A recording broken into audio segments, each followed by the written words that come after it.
Hello, everybody. Back again. Part 4 of the horribly written media article. Yeah. I know it seems repetitive and it seems as, man, you're just talking in circles. I'm doing exactly what that article did. It touched on the road. It touched on animals. It touched on a lie about infrastructure. It touched on economic growth. It touched on the same things repetitively throughout that whole article. But I'm glad you came prepared with listening ears, pencil and paper, and ready to learn, because you're going to probably need to be taking some notes. And I challenge you to take some notes because you probably should. But anyway, I wanted to continue on this educational rant. Remember this, when this was done, so keep this in mind, people. New Crossroad lift station. New. What you think about this? But remember, they need to upgrade and update it. It sounds to me more like somebody's taking off with some money and they're trying to set it up that way to get you to believe this. And by the way, economic growth only happens when there's nothing there and you build something.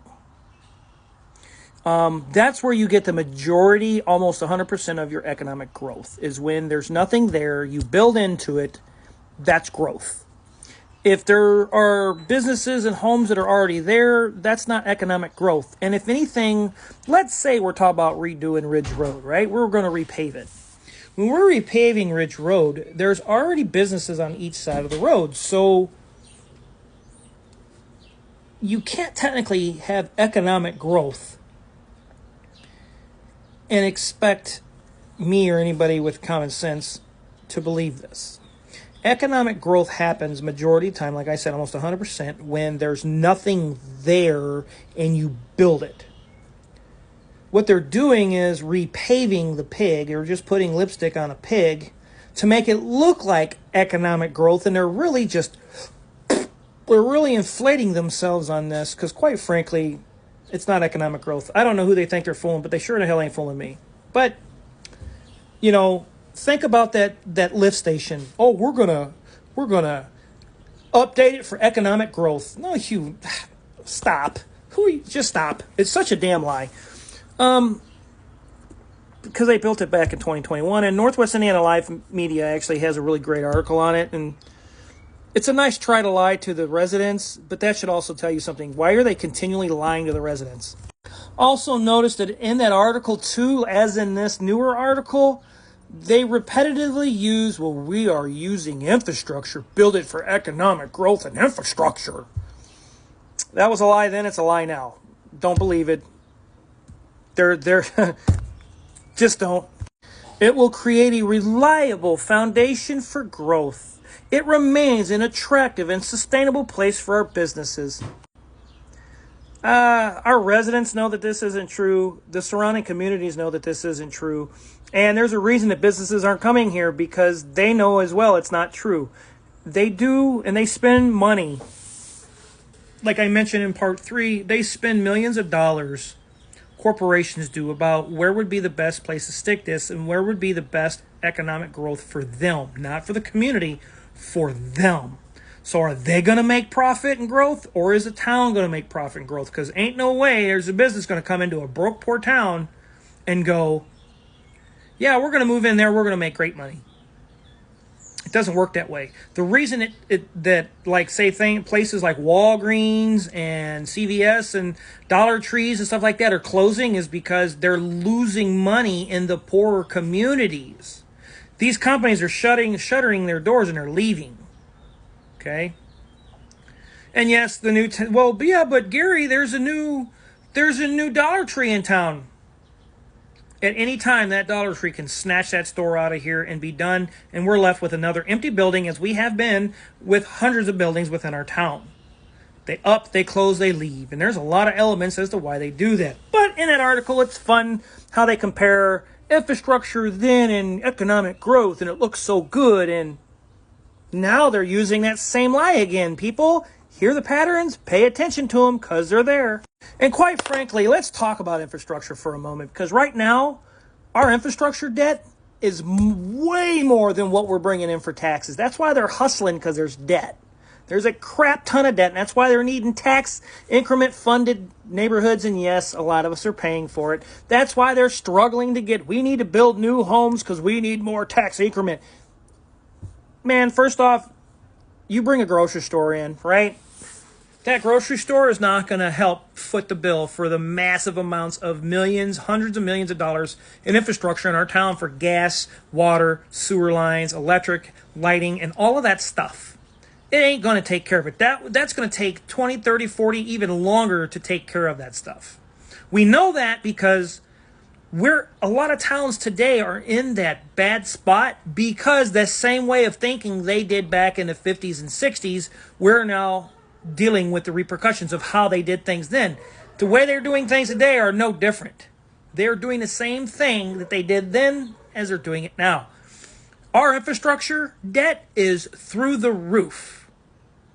But there are better ways of doing things. And to create more so-called large development and projects, that's just more debt. It's absurd, and it's just more debt, period. In our infrastructure now, we only have homes and everything, and they're talking about using it for economic growth and all this stuff. It's going to take hundreds of millions of dollars to start double-digit millions. Let's say that. Let's just say double-digit. Let's just say it's going to take $50 million. Well, they don't have it. They don't have it because that $21 million they got from the sale to the water company, they went through 2/3 of that in a year. They went through 2/3. They bought a bunch of trucks, a bunch of things that they really didn't need. And when I mentioned to the mayor, hey, maybe you should look at doing things this way, he told me, that's why I'm the mayor. Okay, you say so. Yeah, how's that panning out for everybody right now? But this is all what's considered to be what's called a Ponzi growth scheme. It's a growth Ponzi scheme is all it is. It's a way to make it look like we have wealth, but we don't have wealth. We have debt, and we have tons of it. And here's what I mean. You see your neighbor on the block somewhere. He buys a new boat. He's got a brand new truck a month later. He's got a big, beautiful home. He's revamping the exterior of his house. He's redoing the interior of his house. You never see him because he's always working crazy. He redoes the landscaping and front yard. He goes out and he buys four-wheelers and dirt bikes, and he does all this crazy stuff. Is that wealth?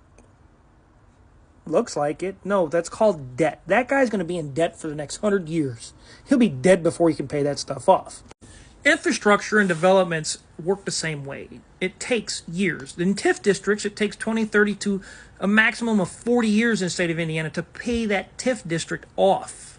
So the taxpayers are burdened for that many years before the debt is actually paid off. The town has bonds that are out. Those bonds have to be paid.